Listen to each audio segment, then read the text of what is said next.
May I come in দাদা? Soumya, come in.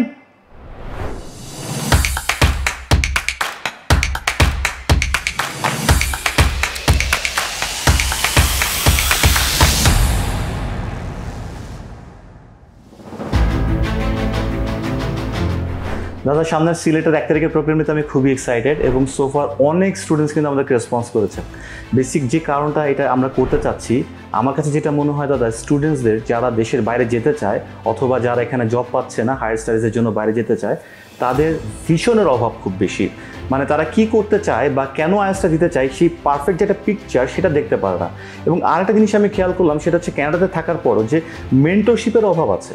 যেমন আমার কি দরকার, আমার সিজিপিএ এত, আমি এখান থেকে ইঞ্জিনিয়ারিং ডিপার্টমেন্ট থেকে আন্ডারগ্রেড করলাম, তাহলে আমি নেক্সট আমার স্টেপটা কি হবে, আমি সিএসসির জন্য কি ইউএসএ থেকে যাবো না অস্ট্রেলিয়া যাবো, এই যে একটা গাইডলাইন, এটা হয় না। কারণ তাদের যে নলেজ থাকে সেই নলেজের বেসিসে কিন্তু বিভিন্ন জায়গা থেকে মানুষজন তাদেরকে গাইডলাইন দেয়, কিন্তু তাদের বেসিকলি কোনটা দরকার এটা একটা মিসিং জায়গা। আর আরেকটা ক্রাইসিস দাদা আমি খুব বেশি যেটা দেখি, সেটা হচ্ছে আমাদের অনেক স্টুডেন্টসরা তারা ভালো স্কোর করছে আইএলটিএসে, বাট স্টিল তাদের ভিসা রিফিউজ হচ্ছে।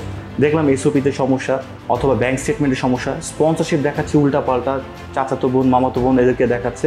মানে এই যে একটা হ্যাপাজার সিচুয়েশন আর কি, এইগুলো তো বেসিক্যালি আমরা যেহেতু কাজ করে আসতেছি, ক্যানাডা যাচ্ছি দাদা, আপনারা এই মার্কেটে 25 বছর ধরে কাজ করে আসতেছেন, তার জন্য কিন্তু ওদেরকে যদি আমরা এটা নিয়ে কোনো একটা সলিউশন দিতে পারি যে একেবারে প্রথম থেকে মানে জিরো থেকে একেবারে জেড পর্যন্ত বা সিট থেকে হাই স্কাই পর্যন্ত কি করা যেতে পারে। তোমার প্রপোজালটা আমি পেয়েছি এবং ওর সাথে আমরা কাজ করার জন্য অলরেডি এগ্রিমেন্ট সাইন করেছি।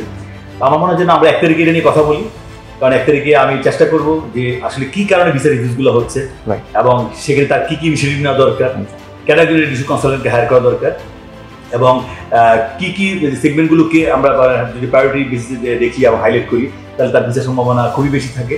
এই জিনিসগুলো নিয়ে আমরা 1 তারিখে কথা বলি। তুমি তো থাকছো, তুমি তোমার আইএলটিএস নিয়ে কথা বলবা, কেন 4টা মডিউলে একদম বিলুজ মানে মিনিমাম স্কোর 6 পর্যন্ত যেন সে পিক করতে পারে, এগুলো তুমি কথা বলো। আর আমরা আমাদের জায়গা থেকে ভিসা রিফিউজাল থেকে শুরু করে অ্যাডমিশনটা কীভাবে কুইকলি করা যায়, সেশনটা কীভাবে ধরা যায়, এগুলো নিয়ে আমরা কথা বলবো। আমার মনে হয় 1 তারিখ একটা চমৎকার দিন বা একটা চমৎকার স্টুডেন্টসরা আমাদের কাছ থেকে কিছু নিয়ে যেতে পারবে। এটাই সিলেটের স্টুডেন্টরা যারা অনেক মেরিট স্টুডেন্ট আছে, যারা ভালো স্টুডেন্ট আছে, যারা আসলে ভালো গাইডলাইন চায়, ভালো কনসালটেন্টের হেল্প চায়, তারা আমার মনে হয় এই দিনটা তারা অনেক এনজয় করতে পারবে। জি দাদা, হোপফুলি আমি আশা করি।